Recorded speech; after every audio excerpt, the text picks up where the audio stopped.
And Abram went as the Lord had spoken to him, and Lot joined him. Normally we should think it's the young folk whom we send out to be missionaries or whatever into a foreign country, those who are flexible and dedicated their lives wholly to the Lord.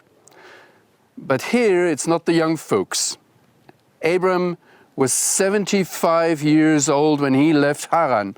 So if Abram is our example, be careful, there's hardly no age that is out of reach.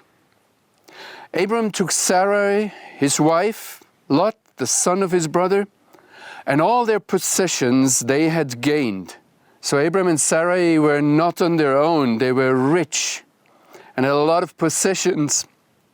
They already were a small tribe when they arrived here, all kinds of servants, lots of animals. You have to imagine sheep, goats, camels, dogs, whatever you imagine. And then it says, and the souls they had made in Haran. So there were further people even, beyond the possessions, beyond the servants and the slaves. Souls they had made in Haran. And then it says, they left in order to go to the land of Canaan. So it was not Abram who left and took the others with him, but there's a change here in the Hebrew text, and it's very important. You keep that. We need that later on. They left. There was a unity among them. Sarai, Lot, everybody said, let's go together.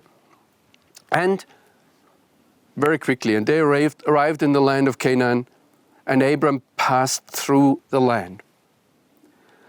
Now, if you would walk the land of Canaan, if you would walk the land of Israel today, as we did during the past days when we recorded these videos, you felt something. You got to know the land. And Abram didn't have a car. As we drove around, he had to walk it. He experienced the heat of this land.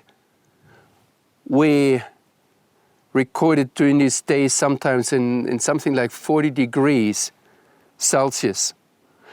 But if you get to know the land and you walk it and you take more time, you will also experience its freezing cold.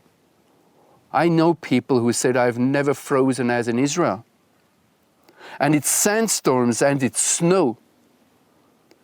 The swamps, the rich agricultural areas and its deserts.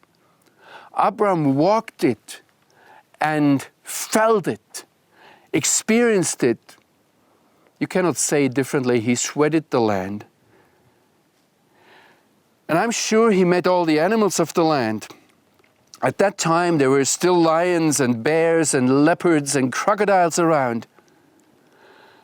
And what you can still observe today is wolves and porcupines and wild boar, lots of foxes, snakes, scorpions, you name it.